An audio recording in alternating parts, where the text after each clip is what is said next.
എല്ലാവർക്കും പത്തരമാറ്റിലെ പുതിയൊരു എപ്പിസോഡിലേക്ക് സ്വാഗതം. ആദ്യമായിട്ടാണ് നിങ്ങൾ ഈ ചാനൽ കാണുന്നതെങ്കിൽ ഒന്ന് സബ്സ്ക്രൈബ് ചെയ്ത് സപ്പോർട്ട് ചെയ്യുക. അപ്പോൾ ആദ്യം തന്നെ ആബിക്കൊരു ഫോൺ കോൾ വരുന്നുണ്ട് കേട്ടോ. അനഘയാണ് വിളിക്കുന്നത്. അനഘ വിളിച്ചിട്ട് പറയാണ്, ഞാൻ അനഘയാണ്, ഞാൻ നാട്ടിലെത്തിയിട്ടുണ്ട്, എനിക്ക് നിന്നെ ഒന്ന് കാണണം, ഇവിടെ നിൽക്കാൻ പറ്റാത്ത സിറ്റുവേഷൻ ആയതുകൊണ്ടാണ് ഞാൻ ദുബായിലേക്ക് പോയത്. ഇപ്പോൾ അവിടെ ചെറിയൊരു പ്രതിസന്ധി വന്നതുകൊണ്ട് ഞാൻ ഇങ്ങ് നാട്ടിൽ വരെയാണ്. പക്ഷേ ഇപ്പോൾ എൻ്റെ ബന്ധുക്കൾക്ക് ആർക്കും അറിയില്ല, എന്നെ കല്യാണം കഴിഞ്ഞതും ഒന്നും ആർക്കും അറിയില്ല. ഇനിയിപ്പോൾ ഞാനൊരു കുഞ്ഞോട്ട് വരുമ്പോൾ എല്ലാവരും ചോദിക്കും, എൻ്റെ ഇത് കല്യാണം കഴിഞ്ഞു, ഹസ്ബൻഡ് എവിടെ എന്നൊക്കെ ഇങ്ങനെ ചോദ്യങ്ങളുണ്ടാവും. അതൊക്കെ ഒഴിവാക്കാൻ വേണ്ടിയിട്ട് ഞാനിപ്പോൾ ഒരു വാടക വീടാണ് എടുത്തിട്ടുള്ളതെന്ന് പറയാണ്.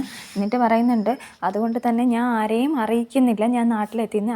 എൻ്റെ കാര്യങ്ങൾ അറിയാവുന്ന കുറച്ച് ആൾക്കാരെ മാത്രമേ ഞാൻ എന്ത് ചെയ്യുന്നുള്ളൂ, എൻ്റെ അടുത്ത് ഞാൻ വന്ന വിവരം പറയുന്നുള്ളൂ എന്നൊക്കെ ഇങ്ങനെ പറയുകയാണ് കേട്ടോ. എന്നിട്ട് പറയുന്നുണ്ട്, എനിക്ക് നീ എന്താ ഒന്നും മിണ്ടാൻ നിൽക്കുന്നതെന്നൊക്കെ ഇങ്ങനെ ചോദിക്കുകയാണ് അങ്ങനെയൊക്കെ. എന്നിട്ട് പറയുന്നുണ്ട്, എത്രയും പെട്ടെന്ന് എനിക്ക് നിന്നെ കാണണം എന്നൊക്കെ ഇങ്ങനെ പറയുകയാണ് കേട്ടോ. അപ്പോഴത്തേക്കും നവ്യ അവിടേക്ക് വരികയാണ്. ഇങ്ങനെ അബി ഇങ്ങനെ സംസാരിച്ചുകൊണ്ട് നിൽക്കുമ്പോൾ അപ്പോൾ അബി കാണുന്നുണ്ട് കേട്ടോ. അപ്പോൾ പറയുകയാണ്, ഞാൻ നിന്നെ പിന്നെ വിളിക്കാമെന്ന് പറഞ്ഞിട്ട് എന്നെ ഫോൺ കട്ട് ചെയ്യുന്നുണ്ട്. നവ്യ അങ്ങനെ അബിയുടെ അടുത്തേക്ക് വന്നിട്ട് ഇങ്ങനെ ചോദിക്കുകയാണ്, നാളെ എന്നെ വിളിച്ചുകൊണ്ട് പോകുന്ന ചടങ്ങാണ്, നിനക്ക് അതിനെപ്പറ്റി വല്ല ബോധമുണ്ടോ, നീ എന്താ ഇങ്ങനെയായിപ്പോയത് എന്നൊക്കെ ഇങ്ങനെ ചോദിക്കുന്നുണ്ട്. എന്നിട്ട് പറയണത്, നീ ആരെയാ ഭയപ്പെടുന്നത് എന്നൊക്കെ ചോദിക്കുന്നുണ്ട് കേട്ടോ. അപ്പോൾ പറയണത്, ഞാൻ നിന്നോട് പറഞ്ഞു എനിക്ക് ഭയമുണ്ടെന്ന്, പിന്നെ നീ എന്താ അങ്ങനെ പറയുന്നതെന്നൊക്കെ ഇങ്ങനെ ചോദിക്കുന്നുണ്ട്. അപ്പോൾ പറയാണ്, അല്ല അത് നീ പറയേണ്ട ആവശ്യമില്ലല്ലോ, നിൻ്റെ മുഖത്ത് തന്നെ എഴുതി വെച്ചിട്ടുണ്ട് എന്നൊക്കെ ഇങ്ങനെ പറയുന്നുണ്ട്. നീ ഇപ്പോൾ എൻ്റെ കാര്യങ്ങളൊന്നും തന്നെ ശ്രദ്ധിക്കുന്നില്ല എന്നൊക്കെ ഇങ്ങനെ പറയുന്നുണ്ട്. നിനക്ക് എന്നോടൊരു സ്നേഹമില്ല, നീ എനിക്കൊന്നും വാങ്ങിച്ചും തരാറില്ല എന്നൊക്കെ ഇങ്ങനെ നവ്യ പറയാണ് കേട്ടോ. അപ്പോൾ പറയുന്നുണ്ട്, ഞാൻ എങ്ങനെ വാങ്ങിച്ചു തരാനാ, ആകെപ്പാടെ എനിക്ക് കമ്പനിയിൽ നിന്ന് കിട്ടുന്ന അക്കാപ്പിച്ച സാലറിയാണ് കിട്ടുന്നത്, അത് വെച്ചിട്ട് എൻ്റെ കാര്യങ്ങൾക്ക് പോലും എനിക്ക് തികയുന്നില്ല എന്നൊക്കെ ഇങ്ങനെ പറയുന്നത്, നിനക്ക് എന്താ അത്ര വലിയ കാര്യം എന്നൊക്കെ ഇങ്ങനെ ചോദിക്കുന്നുണ്ട്. അപ്പോൾ പറയുന്നുണ്ട്, എനിക്ക് പെട്രോൾ അടിക്കേണ്ടേ, അല്ലാതെ പച്ചവെള്ളം അല്ലല്ലോ അടിച്ച് പോകുന്നത് എന്നൊക്കെ ഇങ്ങനെ പറയാണ് കേട്ടോ. എന്നിട്ട് പറയുന്നുണ്ട്, എന്നാലും നീ ഇപ്പം എന്താ ഇങ്ങനെ ആയിപ്പോയി എന്നൊക്കെ ഇങ്ങനെ നവ്യ ചോദിക്കുകയാണ്. അപ്പോൾ പറയുന്നുണ്ട്, അത് ഞാൻ ഓഫീസിൽ എന്നെ ഇപ്പോൾ ആദർശമായിട്ട് ഇങ്ങനെ വളരെ തരം താഴ്ത്തിയതിന് ശേഷം എനിക്ക് മാനസികമായിട്ട് ഭയങ്കര വിഷമമാണ്, അതുകൊണ്ടാണ് ഞാൻ ഇങ്ങനെയെന്നൊക്കെ ഇങ്ങനെ പറയണു. അല്ലെങ്കിൽ പിന്നെ നിനക്ക് ഒരു സ്വഭാവത്തിൽ ഒരു മോശവും ഇല്ലായിരുന്നു നീ എന്നൊക്കെ ഇങ്ങനെ നവ്യം പറയുന്നുണ്ട് കേട്ടോ. അപ്പോഴത്തേക്കും പറയാണ്, നീ എനിക്കൊന്നും വാങ്ങിച്ച് തന്നില്ലെങ്കിലും വേണ്ടില്ല, നീ എന്നെ ഒന്ന് സ്നേഹിച്ചാൽ മതി, ഇനി 4-5 മാസം കഴിയുമ്പോൾ ഞാൻ ഒരു കുഞ്ഞുമായിട്ടായിരിക്കും വരാൻ പോകണം, ആ കുഞ്ഞിനെങ്കിലും നീ ഒന്ന് മര്യാദയ്ക്ക് സ്നേഹിച്ചാൽ മതി എന്നൊക്കെ ഇങ്ങനെ പറയുകയാണ്. അപ്പോൾ പറയുന്നുണ്ട്, എനിക്ക് നിന്നോട് നല്ല സ്നേഹമുണ്ട് നവ്യേ, എനിക്കത് എന്നൊക്കെ ഇങ്ങനെ പറയണം കേട്ടോ. എന്ന് വെച്ചാൽ അവൻ എന്നെ മനസ്സിൽ ചിന്തിക്കുന്നുണ്ട്, അബി ഇനി എവളെക്കാട്ടിയും പ്രശ്നക്കാരിയാണ് ഇനി വരാൻ പോകണം, അതും എൻ്റെ കുഞ്ഞുമായിട്ട്, അതുകൊണ്ട് എവളെ കൂടുതലായിട്ട് പിണക്കണ്ടെന്നൊക്കെ ഇങ്ങനെ അബി ഇങ്ങനെ മനസ്സിൽ ചിന്തിക്കുകയാണ്. എന്നിട്ടാണ് ഇങ്ങനെയൊക്കെ പറയുന്നത് കേട്ടോ. അതുകൊണ്ട് തന്നെ നീ ഇവിടുന്ന് പോയി കഴിഞ്ഞാലും എനിക്ക് നല്ല ഒറ്റപ്പെടലായിരിക്കും, എനിക്ക് നിന്നോട് സ്നേഹമുണ്ടെന്നൊക്കെ ഇങ്ങനെ പറയുകയാണ് അബി. അപ്പോൾ പറയുന്നുണ്ട്, ഇപ്പോൾ ഇവിടെ ഉണ്ടായിരുന്ന സമയത്ത് നീ എന്നെ സ്നേഹിക്കുന്നില്ല, പിന്നെയല്ലേ ഞാൻ പോയി കഴിയുമ്പോൾ എന്നൊക്കെ ഇങ്ങനെ പറയുന്നുണ്ട്. എന്നിട്ട് പറയും, നീ ഇത് പറയുന്നത് ആത്മാർത്ഥമായിട്ടാണെങ്കിൽ ദൈവം തന്നെ നിൻ്റെ കൂടെ കാണും, ഇല്ലെന്നുണ്ടെങ്കിൽ ദൈവം തന്നെ നിന്നെ ശിക്ഷിക്കുമെന്നൊക്കെ ഇങ്ങനെ നവ്യ പറഞ്ഞിട്ട് നവ്യ അങ്ങ് പോകുന്നുണ്ട് കേട്ടോ. അപ്പോൾ അബി ഇങ്ങനെ ആലോചിച്ചുകൊണ്ട് നിൽക്കുകയാണ്. അടുത്തായിട്ട് നയനയും ദേവേനയും കൂടെ നേരെ വന്നത് ടെക്സ്റ്റൈൽസിലേക്കാണ് കേട്ടോ. എന്നിട്ട് അവിടെ വന്ന് സാരിയൊക്കെ സെലക്ട് ചെയ്യുന്നുണ്ട്. അത് നവ്യയ്ക്ക് വേണ്ടിയിട്ടാണ് സെലക്ട് ചെയ്യുന്നത്. 7 മാസത്തെ ചടങ്ങല്ലേ, അപ്പോൾ അതിന് വേണ്ടിയിട്ട് നല്ല സാരി തന്നെ സെലക്ട് ചെയ്യുന്നൊക്കെ ദേവേനി ഇങ്ങനെ പറയുന്നുണ്ട്. മോൾക്ക് ഇഷ്ടപ്പെട്ടതൊക്കെ സെലക്ട് ചെയ്യ്, നവ്യയുടെ ഇഷ്ടങ്ങളൊക്കെ മോക്കല്ലേ അറിയത്തുള്ളൂ, അതുകൊണ്ട് നല്ലതൊക്കെ തന്നെ സെലക്ട് ചെയ്യാമെന്നൊക്കെ ഇങ്ങനെ ദേവേനി പറയുകയാണ്. അപ്പോൾ നയന പറയുന്നുണ്ട്, നമ്മളല്ലല്ലോ ഈ സാരിയൊക്കെ ഇങ്ങനെ എടുത്ത് കൊടുക്കേണ്ടത്, അബിയായിരുന്നു എടുത്ത് കൊടുക്കേണ്ടതെന്നൊക്കെ ഇങ്ങനെ പറയുകയാണ്, അതായിരുന്നു ചേച്ചിക്ക് സന്തോഷം വരുന്നത് എന്നൊക്കെ ഇങ്ങനെ പറയുകയാണ്. അപ്പോൾ പറയും, നമ്മളൊന്നും പറഞ്ഞിട്ട് കാര്യമില്ലല്ലോ, നമ്മളത് പ്രഷർ ചേർത്തി അവൻ്റെ അടുത്ത് പറഞ്ഞിട്ട് ഒരു കാര്യവും ഇല്ല, ഇനിയിപ്പോൾ എന്ത് ചെയ്യാനാ മോളെ എന്നൊക്കെ ഇങ്ങനെ ദേവയാനിയും പറയുകയാണ്. അതിനുശേഷം അവർ സാരിയൊക്കെ ഇങ്ങനെ സെലക്ട് ചെയ്യുന്നുണ്ട് കേട്ടോ. ആ സമയത്തേക്കാണ് അവിടേക്ക് അനാമികയും അച്ഛനും അമ്മയും കൂടെ വരുന്നുണ്ട് കേട്ടോ. അവരും ഡ്രസ്സ് എടുക്കാൻ വേണ്ടിയിട്ടാണ് വരുന്നത്. എന്നിട്ട് അനാമിക പറയുന്നുണ്ട്, എന്തായാലും അച്ഛൻ എനിക്കിപ്പോൾ ഒരു ഡ്രസ്സൊന്നും വാങ്ങിച്ചു തരുന്നില്ല, എൻ്റെ കല്യാണം കഴിഞ്ഞതിന് ശേഷം ഇപ്പം എല്ലാം ഞാൻ തന്നെ വാങ്ങിക്കുന്നത് എന്നൊക്കെ ഇങ്ങനെ പറയുന്നുണ്ട്. അപ്പോൾ വേണു പറയാണ്, അതെങ്ങനെയാണ് മോളെ, നിൻ്റെ കല്യാണത്തോടു കൂടി എൻ്റെ നടു ഒടിഞ്ഞില്ലേ എന്നൊക്കെ ഇങ്ങനെ പറയാണ് കേട്ടോ. ഇതേ സമയം നയന ഇങ്ങനെ സാരിയൊക്കെ സെലക്ട് ചെയ്ത് നോക്കിക്കൊണ്ടിരുന്നിട്ട് ചോദിക്കുന്നുണ്ട്, ബ്ലൗസ് പീസൊക്കെ എവിടെയാണെന്ന് ചോദിക്കുന്നുണ്ട്. അപ്പം സ്റ്റാഫ് പറയണം അപ്പുറത്താണെന്ന് ഇങ്ങനെ പറയുന്ന സമയത്ത് നയന എണീറ്റിട്ട് ഇങ്ങനെ നോക്കുമ്പോൾ അനാമികയും വേണുവിനെയും രേവതിയൊക്കെ കാണുന്നുണ്ട് കേട്ടോ. അപ്പോഴത്തേക്കും അപ്പോഴത്തേക്കും പെട്ടെന്ന് നയന ദേവയാനിയോട് പറയുന്നുണ്ട്, അമ്മേ അമ്മേ അനാമികയും അച്ഛനും അമ്മയൊക്കെ അവരൊക്കെ വന്നിട്ടുണ്ടെന്ന് ഇങ്ങനെ പറയുകയാണ്. അയ്യോ ഇനിയിപ്പോൾ എന്താ ചെയ്യുക, എവിടെ പോവാന്നൊക്കെ പറഞ്ഞിട്ട് അങ്ങനെ ഇവരെ കണ്ടത് ഇനി എങ്ങോട്ടാ പോവാന്നൊക്കെ പറഞ്ഞിട്ട് ദേവയാനി പെട്ടെന്ന് പോയി ആ ട്രയൽ റൂമിൽ വിളിക്കുന്നുണ്ട് കേട്ടോ. അപ്പോഴത്തേക്കും അനാമിക നയനയെ കാണുന്നുണ്ട്. അങ്ങനെ ആരെ കാണല്ലെന്ന് വിചാരിച്ചു, അവളെ തന്നെ കണ്ടു, ദാ നിൽക്കുന്നു എന്നൊക്കെ പറഞ്ഞിട്ട് വേണുവിൻ്റെ അടുത്ത് ഒരിടത്ത് പറയാണ്. എന്നിട്ട് നേരെ ഇങ്ങ് നയനയുടെ അടുത്തേക്ക് വരുന്നുണ്ട്. പെട്ടെന്ന് നയന ഇങ്ങനെ സാരിയൊക്കെ ഇങ്ങനെ സെലക്ട് ചെയ്യുകയാണ് കേട്ടോ. അപ്പോഴത്തേക്കും രേവതി വന്നിട്ട് ചോദിക്കുകയാണ്, കമ്പനിയിലെ ഡിസൈനർ ആയിക്കൊണ്ട് 10 പുത്തം കിട്ടിക്കാണും, അത് പൊടി പൊടിക്കാനായിരിക്കും ഇങ്ങോട്ട് വന്നത് എന്നൊക്കെ ഇങ്ങനെ പറയാണ്. അപ്പോൾ അനാമികയും പറയുന്നുണ്ടോ, അത് പൊടി പൊടിക്കുന്നുണ്ടെങ്കിൽ അത് സ്വന്തം വീട്ടുകാർക്ക് വേണ്ടിയായിരിക്കും എന്നൊക്കെ ഇങ്ങനെ പറയുന്നുണ്ട്. അപ്പോൾ നയന പറയാണ്, അതിന് നിങ്ങൾക്ക് നഷ്ടമൊന്നുമില്ലല്ലോ എന്നിങ്ങനെ ചോദിക്കുകയാണ്. അപ്പോൾ വേണുവും പറയുന്നുണ്ട്, കല്യാണം കഴിഞ്ഞ പെൺകുട്ടികൾക്ക് വരുമാനം ഉണ്ടെങ്കിൽ അത് ഭർത്താവിൻ്റെ വീട്ടിലാണ് ചിലവാക്കേണ്ടത് എന്നൊക്കെ ഇങ്ങനെ പറയുന്നുണ്ട്.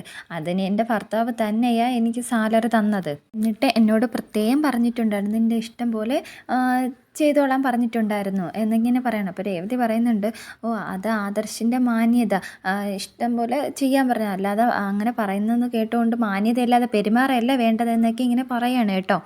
ഞാൻ മാന്യതയില്ലാതെയാണ് പെരുമാറിയെന്ന് നിങ്ങളോട് ആരെങ്കിലും പറഞ്ഞു? പിന്നെ നിങ്ങളെപ്പോലെ തെറ്റായിട്ടുള്ള കാര്യങ്ങളൊന്നും ഞങ്ങളും ചെയ്യാറില്ല എന്നിങ്ങനെ പറയണം. അപ്പോൾ രേവതി ചോദിക്കുന്നുണ്ട്, ഞങ്ങൾ എന്ത് തെറ്റാ ചെയ്തത് എന്നിങ്ങനെ ഞങ്ങളെ പറയാനെന്നൊക്കെ ഇങ്ങനെ ചോദിക്കുന്നുണ്ട്. അപ്പോൾ നയന പറയാണ്, അത് എന്നെക്കൊണ്ട് ഇത് ടെക്സ്റ്റൈൽസിൽ വെച്ചിട്ട് ഒച്ചത്തിൽ എന്നെക്കൊണ്ട് പറയിപ്പിക്കണ്ട എന്നിങ്ങനെ പറയാണ്. എന്നിട്ട് നയന പറയുന്നുണ്ട്, ആദ്യം സ്വന്തം മുള്ള നേരെയാക്കാൻ നോക്കുക, എന്നിട്ട് മറ്റുള്ളവരെ കുറ്റം പറയാൻ നോക്കുന്നൊക്കെ ഇങ്ങനെ പറയുന്നുണ്ട്. അപ്പോൾ അനാമിക ചോദിക്കുകയാണ്, ഒറ്റയ്ക്കേ ഉള്ളോ അതോ വേറെ കൂടെ ആരെങ്കിലും ഉണ്ടോ എന്നിങ്ങനെ ചോദിക്കുന്നുണ്ട്. അപ്പോൾ ഇത് കേൾക്കുമ്പോൾ നയനയ്ക്ക് നല്ല ദേഷ്യം വരുന്നുണ്ട് കേട്ടോ. രേവതി ചോദിക്കുന്നുണ്ട്, അല്ല ആദർശല്ലാതെ വേറെ ആരെങ്കിലും കൂടെ വന്നോ എന്നാണ് ഞാൻ ചോദിച്ചതെന്നൊക്കെ ഇങ്ങനെ പറയുകയാണ് കേട്ടോ. അപ്പോൾ പറയുന്നുണ്ട്, നിങ്ങളെ മോളെ കൂടെ ആരെങ്കിലും വരുന്നുണ്ടോ, അങ്ങനെ വരുന്നോണ്ടായിരിക്കും അനിയെ എവളെ സ്നേഹിക്കാത്തത് എന്നൊക്കെ ഇങ്ങനെ പറയണം. ഇത് കേൾക്കുമ്പോൾ അനാമിക്ക് നല്ല ദേഷ്യം വരുന്നുണ്ട് കേട്ടോ. അപ്പോഴത്തേക്കും അനാമിക പറയുന്നുണ്ട്, ഇത് ടെക്സ്റ്റൈൽസ് ആയിപ്പോയി, അല്ലെങ്കിൽ ഞാൻ ഇതിന് നല്ല മറുപടി തന്നേനെ എന്നൊക്കെ ഇങ്ങനെ പറയാണ്. അപ്പോൾ നയനയും പറയുന്നുണ്ട്, നീ എന്ത് മറുപടി പറഞ്ഞാലും അതിന് നല്ല മറുപടി എനിക്കും തരാൻ അറിയാമെന്നൊക്കെ ഇങ്ങനെ പറയുകയാണ്.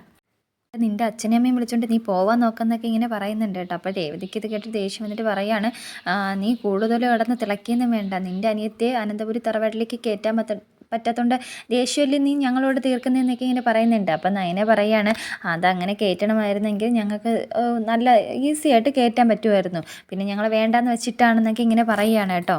അതുകൊണ്ട് മര്യാദയ്ക്ക് അനാമികയോട് സ്വന്തം ഭർത്താവിനെ സ്നേഹിക്കാൻ പറ എന്നൊക്കെ പറയുന്നുണ്ട്. അപ്പം വേണു പറയുന്നുണ്ട്, എങ്ങനെയാ സ്നേഹിക്കുക, അവളെ സ്നേഹിക്കാൻ സമ്മതിക്കാതെ നിൻ്റെ അനിയത്തി പിറകെ നടക്കുകയല്ലേ എന്നൊക്കെ ഇങ്ങനെ പറയുന്നുണ്ട്. അപ്പം നയനെ പറയാണ്, താലി കെട്ടിക്കൊടുത്ത ഭർത്താവിനെ സ്നേഹിച്ചു കഴിഞ്ഞാൽ ആരായാലും ആരെയും പിറകെ പോകത്തില്ല എന്നൊക്കെ ഇങ്ങനെ പറയുന്നുണ്ട്. അപ്പം അനാമിക്ക് ദേഷ്യം വന്നിട്ട് പറഞ്ഞു, എവളോടത്തുനിന്ന് സംസാരിച്ചിട്ട് ഒരു കാര്യമല്ല അച്ഛാ, നമ്മൾ വെറുതെ നമുക്ക് ഒരു ഇതാവേ ഉള്ളൂ, അതുകൊണ്ട് നമുക്കങ്ങ് പോവാം എന്നൊക്കെ പറഞ്ഞിട്ട് അനാമികയും അവർ 3 പേരും കൂടെ അങ്ങ് പോകുന്നുണ്ട് കേട്ടോ.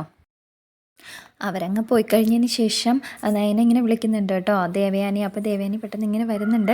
എന്നിട്ട് ചോദിക്കുകയാണ്, എന്താ മോളെ അവർ പറഞ്ഞെന്നൊക്കെ ചോദിക്കുകയാണ്. അപ്പോൾ പറയുന്നുണ്ട്, അവർ ഓരോ നാണം കെട്ട വർത്തമാനങ്ങളാണ് പറയുന്നത്, ഇനിയിപ്പോൾ പറഞ്ഞിട്ടൊരു കാര്യമില്ല എന്നൊക്കെ ഇങ്ങനെ പറയുകയാണ്. അപ്പോൾ ദേവയാനി പറയുന്നുണ്ട്, അനിയോർത്തും പറയരുത് എന്ന് പറയാണ്. അത് ഓർത്തിട്ട് തന്നെ അമ്മേ ഞാനും ഒന്നും പറയാതിരുന്നത് എന്നിങ്ങനെ പറയുകയാണ്. അപ്പോൾ പറയുന്നുണ്ട്, ഞാൻ അതുകൊണ്ട് തന്നെ ഞാനും അമ്മയോട് ഒന്നും പറയാതിരുന്നത് എന്നെങ്കിൽ പറയുകയാണ്. അപ്പോൾ ഏറ്റവും കൂടുതൽ അമ്മ ആഗ്രഹിക്കുന്നതല്ലേ അനിയോ അനാമിയോ ഒന്നാവണമെന്ന്, അതുകൊണ്ട് തന്നെ ഞാൻ അമ്മയോട് ഒരു കാര്യവും ഇനി പറയാത്ത, അത് മനസ്സിൽ ഞാൻ വെച്ചുകൊണ്ട് നടക്കുക ചില കാര്യങ്ങളെന്നൊക്കെ ഇങ്ങനെ നയന പറയുന്നുണ്ട്. എന്താ മോളെ എന്നൊക്കെ എനിക്ക് എന്തായാലും ഇനി അത് പറയാതിരിക്കുന്നത് നല്ലത് എന്നൊക്കെ ഇങ്ങനെ നയന പറയുന്നുണ്ട് കേട്ടോ. എന്നിട്ട് അവിടെ നിന്ന് പോവുകയാണ് ചെയ്യുന്നത് രണ്ടുപേരും. അടുത്തതായിട്ട് നവ്യയാണ് കാണിക്കുന്നത്. അപ്പോൾ നവ്യ അനന്തപുരയിലിരുന്ന് ഇങ്ങനെ ജസ്റ്റ് ഒന്ന് ഒരുങ്ങിക്കൊണ്ടൊക്കെ ഇരിക്കുകയാണ്. അപ്പോൾ അവിടത്തേക്ക് നയന വരുന്നുണ്ട് കേട്ടോ, കവറായിട്ടൊക്കെയാണ് വരുന്നത്. അപ്പോൾ ചോദിക്കുന്നുണ്ട്, മോളെ എന്താ കവറിലെന്നൊക്കെ ഇങ്ങനെ നവ്യ ചോദിക്കുകയാണ്. അപ്പോൾ പറയുന്നുണ്ട്, ചെറിയൊരു പർച്ചേസിങ് ഉണ്ടായിരുന്നു എന്നിങ്ങനെ പറയുന്നുണ്ട്. എന്നിട്ട് പറയാണ്, നാളെ ചേച്ചിയുടെ 7ാം മാസ ചടങ്ങല്ലേ, അതുകൊണ്ട് 2 സാരി വാങ്ങിച്ചു എന്നൊക്കെ ഇങ്ങനെ പറഞ്ഞിട്ട് സാരിയൊക്കെ എടുത്ത് കൊടുക്കുന്നുണ്ട് കേട്ടോ. അപ്പോഴത്തേക്ക് നവ്യക്ക് ഭയങ്കരമായിട്ട് ഇഷ്ടപ്പെടുന്നുണ്ട്. പിന്നെ മോള് ഡിസൈനർ ആയതുകൊണ്ട് ഇനി കളർ സെൻസിൻ്റെ കാര്യമൊന്നും പറയണ്ടല്ലോ, ഞാൻ എടുക്കുന്നതിനെക്കാട്ടിയും ഇഷ്ടപ്പെടുന്നത് മോള് എടുക്കുന്നത്, അത് നന്നായിട്ട് സെലക്ട് ചെയ്യുന്നുമുണ്ട് എന്നൊക്കെ ഇങ്ങനെ നവ്യ പറയാണ് കേട്ടോ. നയന പറയുന്നുണ്ട്, ഇന്ന് എനിക്ക് ആദ്യത്തെ ശമ്പളം കിട്ടി, അതിനെല്ലാവർക്കും ഡ്രസ്സൊക്കെ എടുത്തു എന്നൊക്കെ ഇങ്ങനെ പറയാണ്. പിന്നെ ഞാൻ വീട്ടിലും പോയിരുന്നു, ആദ്യ ശമ്പളം അച്ഛനും അമ്മയ്ക്ക് കൊടുക്കാനാണ് ആദർശേട്ടൻ പറഞ്ഞത്. പക്ഷേ അവർ 1000 രൂപ മാത്രമേ എടുത്തിട്ടുണ്ടായിരുന്നുള്ളൂ, ബാക്കി എനിക്ക് തിരിച്ച് തരേ ചെയ്തതെന്നൊക്കെ ഇങ്ങനെ പറയുകയാണ്. അപ്പോൾ നവ്യ പറയുന്നുണ്ട്, അത് പിന്നെ നിൻ്റെ സാലറി അവരെടുക്കുമോ, അങ്ങനെ മക്കളെ കൊണ്ട് ജീവിക്കാൻ വേണ്ടി ഇരിക്കുന്നവരല്ലല്ലോ നമ്മുടെ അച്ഛനും അമ്മയും എന്നൊക്കെ ഇങ്ങനെ നവ്യം പറയുകയാണ്. എന്നിട്ട് പെട്ടെന്ന് നവ്യ അങ്ങ് ഒരു വിഷമത്തിൽ ഇങ്ങനെ പറയുന്നുണ്ട് കേട്ടോ, എന്തായാലും എല്ലാ അർത്ഥത്തിലും നീ ഭാഗ്യവതിയാ, പക്ഷേ എൻ്റെ കാര്യം തന്നെ നോക്ക്, അതില്ലാതായിപ്പോയത് എനിക്കാന്നൊക്കെ ഇങ്ങനെ പറയുന്നുണ്ട്. അപ്പോൾ നയന ചോദിക്കുന്നത്, എന്താ ചേച്ചി അങ്ങനെ പറഞ്ഞെന്നൊക്കെ ചോദിക്കുകയാണ്. അല്ല, നീ എൻ്റെ 7ാം മാസം ചടങ്ങായിട്ട് നീ 2 സാരി മേടിച്ച് തന്നില്ലേ, പക്ഷേ അത് എടുത്തു തരേണ്ട ആൾ എന്നെ ഒന്ന് മൈൻഡ് പോലും ചെയ്യുന്നില്ല എന്നൊക്കെ ഇങ്ങനെ നവ്യ പറയാണ് കേട്ടോ നയനയോട്. എന്നിട്ട് നവ്യ പറയുന്നുണ്ട്, ഇനിയിപ്പോൾ 4-5 മാസം ഞാൻ എൻ്റെ വീട്ടിൽ പോയി നിൽക്കും, അതിൽ എനിക്ക് നല്ല സന്തോഷമുണ്ട്, പക്ഷേ അതിന് ഉപരി എനിക്ക് ദുഃഖമുണ്ട്. അത് വേറൊന്നും കൊണ്ടല്ല, ഞാൻ ഇനിയിപ്പം 4-5 മാസം അവിടെ പോയി നിൽക്കുന്ന സമയത്തേക്ക് ആബി എന്നെ പൂർണ്ണമായിട്ട് മറക്കുന്ന എൻ്റെ പേടിയെന്നൊക്കെ ഇങ്ങനെ നവ്യ പറയാണ് കേട്ടോ. ഇങ്ങനെയൊക്കെ പറയുമ്പോൾ നയന പറയുന്ന, ചേച്ചി എന്തിനാ അങ്ങനെയൊക്കെ ചിന്തിക്കുന്നതെന്ന് ഇങ്ങനെ പറയുകയാണ്. അപ്പോൾ പറയുന്നുണ്ട്, ചിന്തിക്കാതിരിക്കാൻ പറ്റത്തില്ല, കാരണം എന്നെ ഒഴിവാക്കിയിട്ട് ഞാൻ ഇനി അവിടെ പോയിട്ട് തിരിച്ചൊരു കുഞ്ഞിനായിട്ട് വരുമ്പോഴത്തേക്കും ഇവിടെ അബിയുടെ അവസ്ഥ എന്താവും എന്ന് എനിക്കറിയില്ല. വേറെ ഒന്നുമല്ല, എന്നെ ഒഴിവാക്കിയിട്ട് നല്ല സ്ത്രീധനം വാങ്ങിച്ചിട്ടൊരു കല്യാണം കഴിക്കണമെന്നാണ് അവൻ്റെ അമ്മ ആഗ്രഹിക്കുന്നത് എന്നൊക്കെ ഇങ്ങനെ പറയാണ് കേട്ടോ. അപ്പോഴത്തേക്കും നയനയ്ക്ക് നല്ല വിഷമാവുകയാണ് ഇങ്ങനെ നവ്യ ഇങ്ങനെ പറയുമ്പോഴത്തേക്കും. അപ്പോൾ നയന പറയാണ്, അങ്ങനെ ഞങ്ങളൊക്കെ ഇവിടെ ഇല്ലേ ചേച്ചി, അതുകൊണ്ടൊന്നും വിഷമിക്കൊന്നും വേണ്ട, പിന്നെ അങ്ങനെ അവൻ്റെ ഇഷ്ടത്തിന് അങ്ങനെ നടക്കാനൊക്കെ ഞങ്ങൾ സമ്മതിക്കുമോ എന്നൊക്കെ ഇങ്ങനെ പറഞ്ഞ് സമാധാനിപ്പിക്കുന്നുണ്ട് കേട്ടോ. അപ്പോഴത്തേക്കും നവ്യയ്ക്ക് ഒരു സമാധാനമൊക്കെ ആവുന്നുണ്ട്. എന്നിട്ടും പറയുന്നുണ്ട്, എന്നാലും എനിക്ക് നല്ല ടെൻഷനൊക്കെ ഉണ്ട് എന്നിങ്ങനെ പറയുകയാണ്. അതിനുശേഷം നവ്യ പറയുകയാണ്, എൻ്റെ വയറ്റിൽ കുഞ്ഞുണ്ടായിട്ട് 7 മാസമായി, ഇതുവരെക്കിട്ട് അവ എന്നെ ഒന്ന് ആത്മാർത്ഥമായിട്ട് സ്നേഹിച്ചിട്ടില്ല എന്നൊക്കെ ഇങ്ങനെ വളരെ വിഷമത്തോടെ പറയുകയാണ് കേട്ടോ. അപ്പോൾ നയന പറയുകയാണ്, അതിനൊക്കെ നല്ല മാറ്റം വരും ചേച്ചി, വിഷമിക്കാതിരിക്കുന്നൊക്കെ ഇങ്ങനെ പറയുകയാണ് കേട്ടോ. എങ്ങനെയുണ്ട് സാരി ഇഷ്ടപ്പെട്ടോ എന്നൊക്കെ പെട്ടെന്ന് ഇങ്ങനെ നയന ചോദിക്കുന്നുണ്ട്. അപ്പോൾ പറയുന്നുണ്ട്, എനിക്ക് നല്ല ഇഷ്ടപ്പെട്ടു, ഞാൻ നാളെ ഇതാ ചടങ്ങിന് ഉടുക്കാൻ പോകുന്നതെന്നൊക്കെ ഇങ്ങനെ പറയുകയാണ്. അതുകൊണ്ട് തന്നെയാണ് ഞാൻ വാങ്ങിച്ചതെന്നൊക്കെ ഇനി നയനയും പറയുന്നുണ്ട് കേട്ടോ. എൻ്റെ നവ്യ പറയുന്നുണ്ട്, നീ ഇപ്പോൾ ഒരുപാട് ഹാപ്പിയാണല്ലോ നിൻ്റെ അമ്മായിയമ്മ വെറുത്തിട്ടും എന്നൊക്കെ ഇങ്ങനെ പറയുകയാണ് കേട്ടോ. അപ്പോൾ നയന പറയുന്നുണ്ട്, അതിനൊക്കെ ഒരു കാരണമുണ്ട്, അതൊക്കെ ഞാൻ പിന്നെ പറയാമെന്നിങ്ങനെ നവ്യയോട് പറഞ്ഞിട്ട് അങ്ങ് പോവുകയാണ് കേട്ടോ നയന. അടുത്തായിട്ട് നവ്യ നേരെ ജലജയുടെ റൂമിൽ വരുന്നുണ്ട് കേട്ടോ. അപ്പോഴത്തേക്കും ജലജ ഇങ്ങനെ സ്പ്രേ ഒക്കെ അടിച്ചുകൊണ്ട് നിൽക്കുന്നതാണ് കാണുന്നത്. അപ്പോഴത്തേക്കും നവ്യ പറയാം, ഈ പ്രായത്തിൽ സ്പ്രേ ഒക്കെ അടിച്ച് സുന്ദരിയായിട്ട് നിങ്ങൾക്ക് നടന്നു എന്നിങ്ങനെ പറയുന്നുണ്ട്. അപ്പം ജലജ ഇങ്ങനെ അടുത്തോട്ട് വരികയാണ് ചെയ്യുന്നത്. എന്നിട്ട് പറയുന്നുണ്ട്, നിങ്ങൾക്ക് വല്ല ബോധമുണ്ടോ അമ്മയ്ക്കും മോനും എന്നൊക്കെ ഇങ്ങനെ നവ്യ ചോദിക്കുന്നുണ്ട് കേട്ടോ ജലജയുടെ അടുത്ത്. അപ്പോൾ ചോദിക്കുകയാണ്, എന്താടി എനിക്ക് എന്താ വേണ്ടതെന്നൊക്കെ ഇങ്ങനെ ജലജയും ചോദിക്കുകയാണ്. നാളെ എൻ്റെ 7ാം മാസ ചടങ്ങ്, നിങ്ങളുടെ മോന് ഒരു സാരി എങ്കിലും എടുത്ത് തരാൻ തോന്നിയോ എന്നൊക്കെ ഇങ്ങനെ ചോദിക്കുകയാണ് കേട്ടോ. അപ്പോൾ പറയണം, അതിന് നിനക്കെന്തിനാണ് ഇനി പുതിയ സാരി, നിൻ്റെ അലമരയ്ക്കകത്ത് ഒരു ടെക്സ്റ്റൈൽസ് തുടങ്ങാനുള്ള സാരി ഇരിപ്പില്ലേ, പിന്നെ എന്തിനാ നിനക്ക് ഇനിയിപ്പോൾ ഒരു പുതിയ സാരി എന്നൊക്കെ ഇങ്ങനെ ജലജയും ചോദിക്കുകയാണ്. ഇപ്പോഴേ എൻ്റെ കാര്യങ്ങൾ നോക്കുന്നത് നയനയോ ആദർശേട്ടനോ, അവരിപ്പം വാങ്ങി തന്നത് 2 സാരികളാന്നൊക്കെ ഇങ്ങനെ പറയുന്നുണ്ട് കേട്ടോ.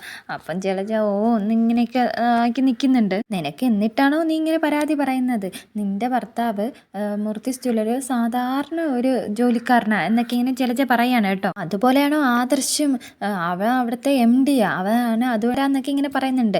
എന്നിട്ട് നവ്യ പറയുന്നുണ്ട്, അവ എന്തൊക്കെയോ ടെൻഷനായിട്ട് നടക്കുന്നുണ്ട്, ഇനി ഏത് പെണ്ണിൻ്റെ പിറകെയാണെന്ന് എനിക്കറിയില്ല എന്നൊക്കെ ഇങ്ങനെ നവ്യ പറയുകയാണ് കേട്ടോ. ജലജ പറയുന്നുണ്ട്, അങ്ങനെ നിന്നെ മറന്നിട്ട് നിൻ്റെ ഭർത്താവ് വേറെ ഒരു പെണ്ണിൻ്റെ പിറകെ പോകണമെങ്കിൽ അത് നിൻ്റെ മാത്രം കഴിവുകേടാന്നൊക്കെ ഇങ്ങനെ നവ്യയുടെ അടുത്ത് പറയുന്നുണ്ട് കേട്ടോ.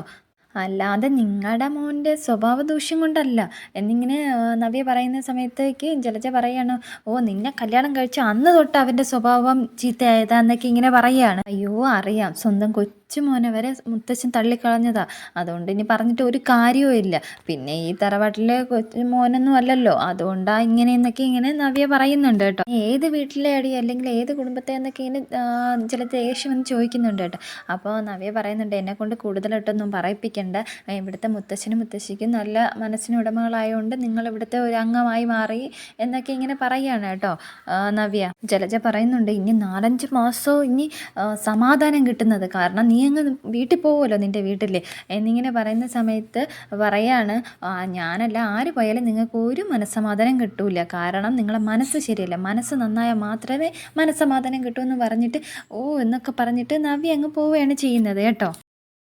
അടുത്തതായിട്ട് ദേവേനി ഇങ്ങനെ സാരിയൊക്കെ വെച്ച് നോക്കുകയാണ് കേട്ടോ. അപ്പോഴത്തേക്കും നയന റൂമിലേക്ക് വരുന്നുണ്ട്. മോളെ എന്നൊക്കെ പറഞ്ഞിട്ട് സംസാരിക്കുകയാണ്. എനിക്ക് മോള് സെലക്ട് ചെയ്ത സാരി എനിക്ക് ഒരുപാട് ഇഷ്ടപ്പെട്ടു, നല്ല ഭംഗിയുണ്ട്, ഇനി എല്ലാ വിശേഷ ദിവസങ്ങളിൽ മോള് തന്നെ എനിക്ക് സാരി സെലക്ട് ചെയ്ത് തന്നാൽ മതി എന്നൊക്കെ ഇങ്ങനെ പറയുകയാണ് കേട്ടോ.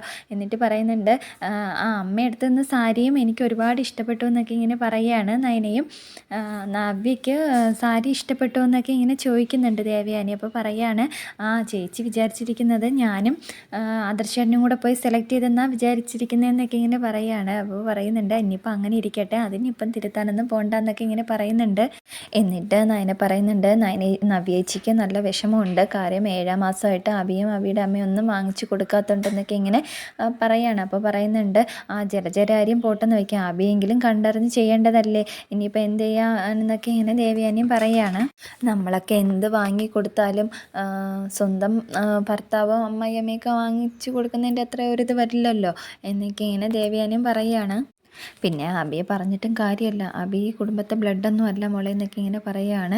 അപ്പോൾ അതിൻ്റേതായിട്ടുള്ള എല്ലാ കുഴപ്പങ്ങളും അവനും ഉണ്ടെന്ന് ഇങ്ങനെ പറയുന്നുണ്ട്. അപ്പോൾ നയന പറയുന്നുണ്ട് അത് ഞങ്ങൾക്കറിയാം, കാര്യം ഞങ്ങൾ രണ്ടുപേരും ഇവിടെ വന്നതിന് ശേഷം ഏറ്റവും കൂടുതൽ പ്രശ്നം ഉണ്ടാക്കിയിട്ടുള്ളത് അപ്പച്ചിയും അബിയാണെന്നൊക്കെ ഇങ്ങനെ പറയുകയാണ് കേട്ടോ.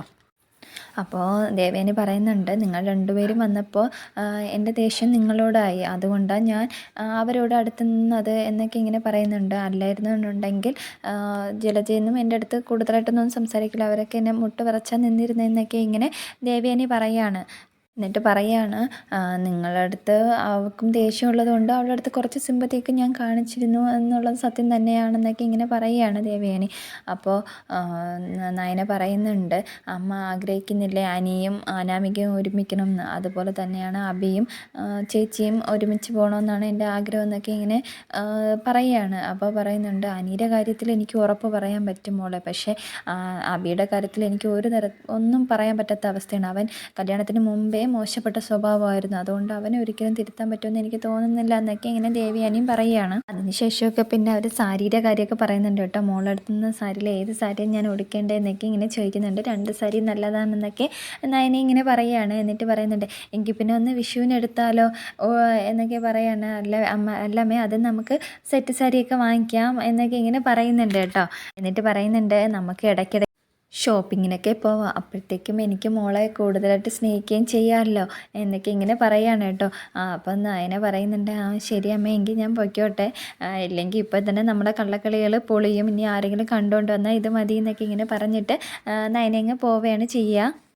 അടുത്തായിട്ട് നവ്യ റൂമിലിരുന്ന് ഇങ്ങനെ സാരിയൊക്കെ ഇങ്ങനെ നോക്കുന്നുണ്ട് കേട്ടോ. അപ്പോഴത്തേക്കും അബി വരികയാണ്. അപ്പോൾ നവ്യ ചോദിക്കുന്നുണ്ട് എങ്ങനെയുണ്ട് സാരി എന്നൊക്കെ. അപ്പോൾ പറയുന്നുണ്ട് ഇത് ഞാൻ എടുത്തു തന്ന സാരിയാണോ എന്നിങ്ങനെ ചോദിക്കുകയാണ്. അപ്പോൾ നീ ഈ നൂറ്റാണ്ടിലെങ്ങാനും എനിക്ക് സാരി വല്ല വാങ്ങി തന്നിട്ടുണ്ടോ, നിനക്ക് എൻ്റെ കാര്യത്തിൽ വല്ല ശ്രദ്ധയുണ്ടോ, ഇനി 7-ാം മാസത്തിൽ ഒരു സാരി പോലും നീ എനിക്ക് വാങ്ങിച്ച് തന്നിട്ടില്ല എന്നൊക്കെ ഇങ്ങനെ പറയുകയാണ്. അപ്പോൾ പറയുന്നുണ്ട് ഇതെൻ്റെ അപ്പോൾ അബി പറയുകയാണ് നിനക്ക് ആരെങ്കിലും 7-ാം മാസത്തിൽ ചടങ്ങിന് ഗിഫ്റ്റ് ചെയ്യുന്നതാണോ? അതെ, എൻ്റെ അനിയത്തെ എനിക്ക് വാങ്ങിച്ച് തന്നതാ, അതുപോലെ തന്നെ ആദർശേട്ടനും നയനയോട് ചേർന്നിട്ട് എനിക്ക് വാങ്ങിച്ചു തന്നെ. ഇപ്പം അവരാ എൻ്റെ കാര്യങ്ങളൊക്കെ നോക്കിക്കൊണ്ടിരിക്കുന്നത്, ആദർശേട്ടന് എൻ്റെ കാര്യത്തിലുള്ള ശ്രദ്ധ പോലും നിനക്കില്ലല്ലോ എന്നൊക്കെ ഇങ്ങനെ ചോദിക്കുകയാണ് കേട്ടോ.